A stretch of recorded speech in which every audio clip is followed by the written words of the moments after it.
Let me take you inside what's happening right now, because what you're about to understand will change how you see this entire conflict. We're not watching a tactical engagement. We're watching the systematic dismantling of a military assumption that Russia has clung to for nearly 3 years. And the consequences are going to ripple through every level of this war for months to come. Pull the lens back. That's the first thing you need to do here. Most news coverage is going to give you the surface event: Ukrainian forces advancing, territory changing hands, some region being described as neutralized. That framing is designed for casual consumption. It's designed to make you think this is one more data point in an endless series of updates. But that's not what this is. This is evidence of a doctrinal failure that has been building since the opening days of this conflict. And what happened in the last 72 hours is the moment it became undeniable. The real question isn't what happened. The real question is why this particular advance in this particular configuration represents a turning point that Russian military leadership either didn't see coming or chose to ignore. And once you understand that, you'll understand something fundamental about why this war has unfolded the way it has and where it's going from here. Let me walk you through what this actually means at the strategic level. What happened is this: Ukrainian forces executed a coordinated two-axis advance into territory that Russia had designated as strategically significant, deploying forces from different directions in a manner designed to stretch defensive responses across multiple pressure points. The timing was not accidental. The coordination was not improvised, and the outcome was not close. Russian defensive positions, which had been established over many months with the assumption that any Ukrainian advance would come along predictable axes. And I've said this before, and I'll say it again because it's foundational to understanding this entire conflict. Russian defensive doctrine has been built on the assumption that Ukrainian command would behave rationally in the way Moscow defines rational, which is to say, concentrating forces, advancing along logical routes, following the kind of pattern analysis that Russian planners would use. But Ukrainian command hasn't been following that pattern. And what you're seeing now is the result of a deliberate strategic choice to exploit that assumption. The mainstream framing is going to tell you that Ukrainian forces made territorial gains. That's true. But that's like saying a surgeon successfully completed a procedure without telling you what the underlying condition was. The territorial gains are the visible outcome. The underlying condition is the systematic failure of Russian intelligence, Russian command doctrine, and Russian assumptions about how their adversary thinks. Let's rewind to establish why this matters so much. When Russia launched its full-scale invasion in February of 2022, its military planning was built on certain assumptions that proved to be catastrophically wrong.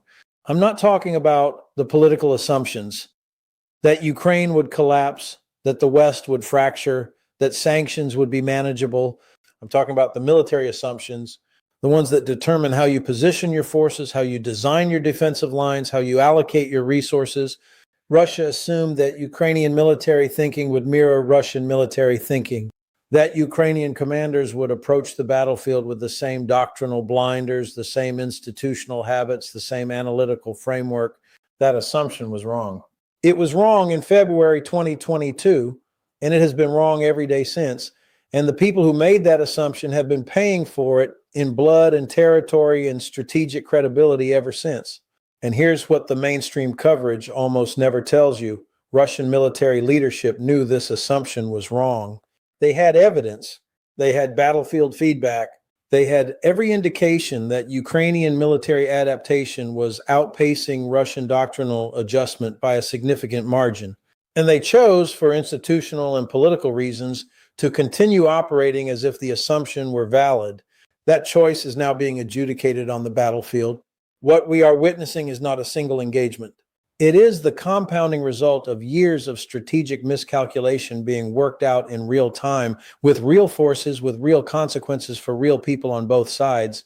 The advance itself, let me be precise about what the evidence shows, because precision matters here, and I want you to understand exactly what occurred. Ukrainian forces advanced on two separate axes with a level of coordination that indicates months of planning, logistics stacking, and reconnaissance optimization.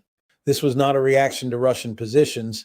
This was a planned operation designed to exploit specific vulnerabilities that had been identified, mapped, and targeted well before the first round was fired. Russian defensive response was, by all observable indicators, confused, delayed, and ultimately insufficient.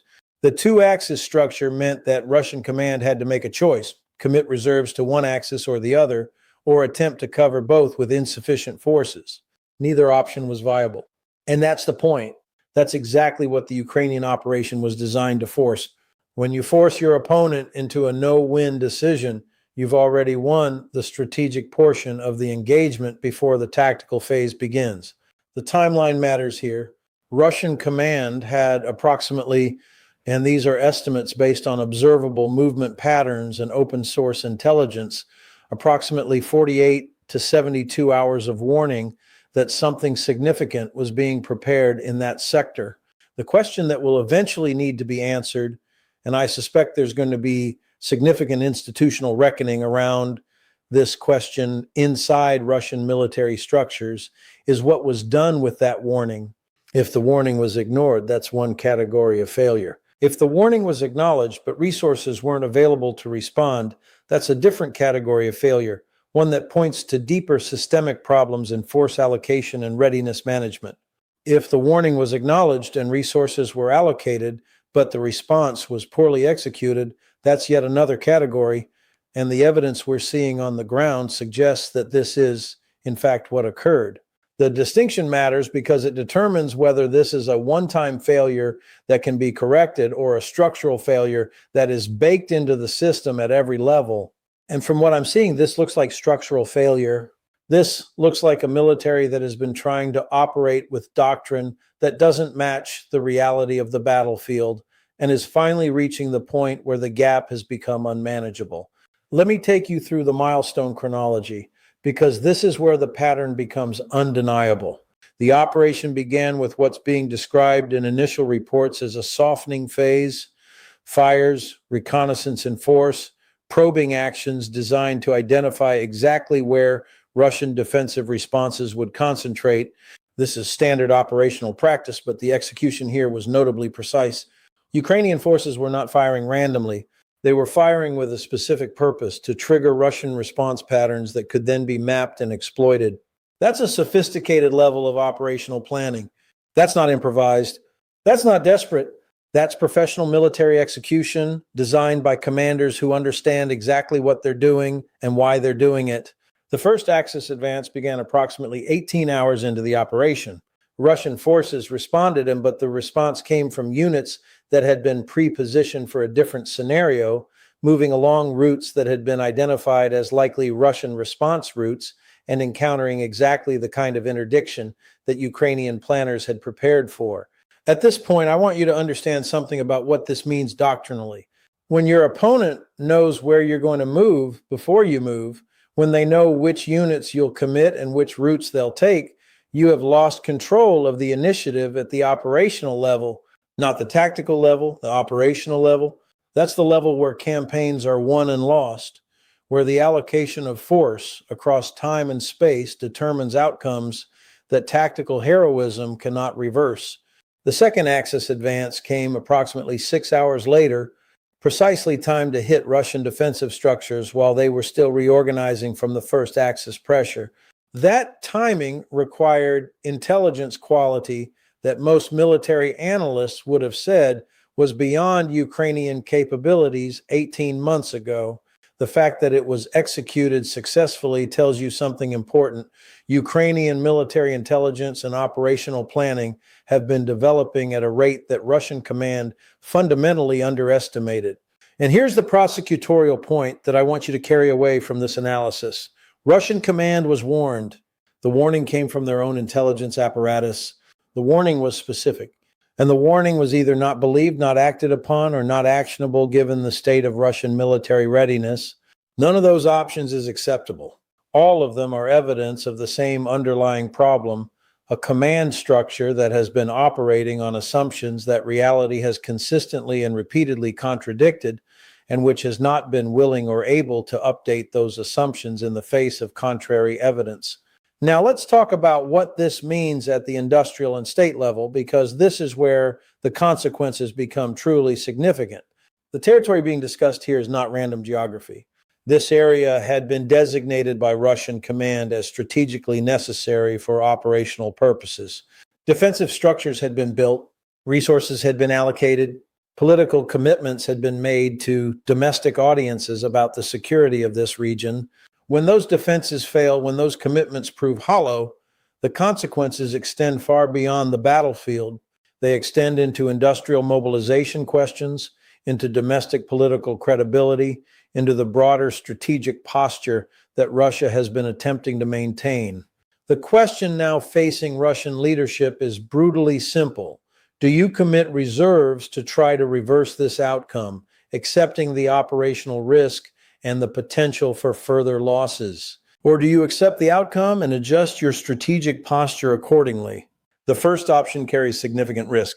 If reserves are committed and fail, you've lost both the reserves and the credibility argument for future mobilization. If reserves are committed and succeed, but at high cost, you've bought time but not changed the underlying equation. The second option requires acknowledging a failure that Russian domestic political structures have not been designed to accommodate. The narrative that has been built around this conflict has required consistent forward progress, or at minimum consistent defensive success. A significant territorial loss delivered in a coordinated professional Ukrainian operation doesn't fit that narrative. And it gets even more serious from here because the industrial question is now unavoidable. Russian military production has been strained by 3 years of conflict, by sanctions limiting technology access, by the need to equip forces that have been expanded far beyond pre-war levels. The forces that were defending this sector were, by most estimates, among the better equipped units available, not because they were elite in the traditional sense, but because they had been in position long enough to accumulate logistics, build defensive structures, and receive priority resupply. Those forces are now degraded, in many cases destroyed or captured, and replacing them requires pulling from the strategic reserve, the reserve that was already being managed against multiple competing demands across the full depth of Russian lines. The arithmetic is not favorable to Russia.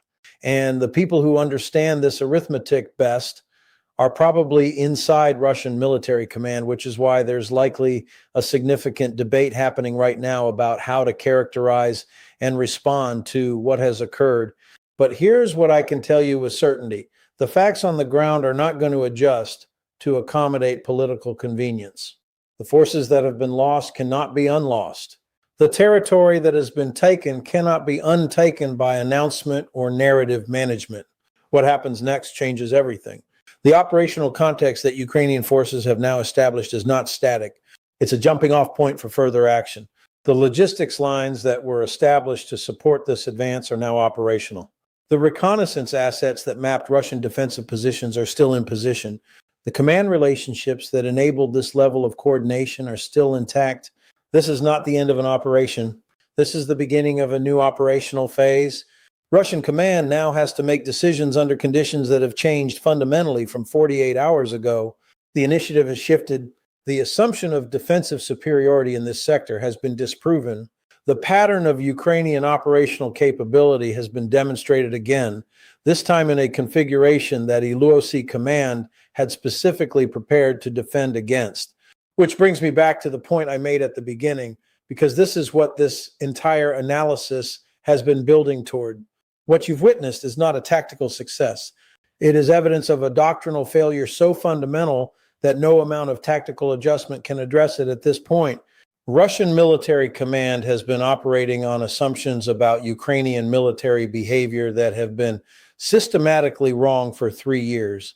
Every time they've adjusted to counter a specific pattern, Ukrainian planners have shifted to a different approach. Every time they've reinforced a specific sector, Ukrainian operations have found the gap in the coverage. Every time they've claimed that a particular line could not be crossed, that line has been crossed. The pattern is not accidental. The pattern reflects a fundamental asymmetry in adaptive capacity between the two forces. One side is learning and adjusting at the institutional level. The other side is not. And that asymmetry is now producing results that are visible not just in individual engagements, but in the overall trajectory of this conflict. The turning point that we're seeing in real time is not a single battle. It's the moment when the cumulative weight of 3 years of doctrinal failure becomes too heavy to carry and something fundamental breaks. The question now is, what breaks the Russian willingness to continue with a doctrine that doesn't work, or the Russian ability to maintain the political and industrial supports that allow the doctrine to continue being attempted? I have a strong view on this, and I'm going to give it to you directly because that's what this channel is for. What breaks is the doctrine. What holds is the political requirement to maintain the appearance that the doctrine is working. That tension between what is actually happening and what is required to be claimed publicly is not sustainable indefinitely. At some point, the gap between reality and narrative becomes so large that it cannot be maintained by any amount of information management or domestic propaganda. That moment may not be today. It may not be this week. But the trajectory we're seeing here is pointing in a direction that cannot be reversed by tactical adjustments within the current doctrinal framework. And the people making the decisions inside Russian military command almost certainly understand this, even if they are not in a position to act on that understanding in the way that strategic necessity would require. The verdict is this: Ukraine has demonstrated once again that it has the institutional capacity to plan, coordinate, and execute complex multi-axis operations against prepared defensive positions. Russia has demonstrated once again that its defensive doctrine is built on assumptions that its adversary has learned to systematically exploit. The gap between these two demonstrations is not closing. It is widening. And the consequences of that widening gap are going to compound over the coming months.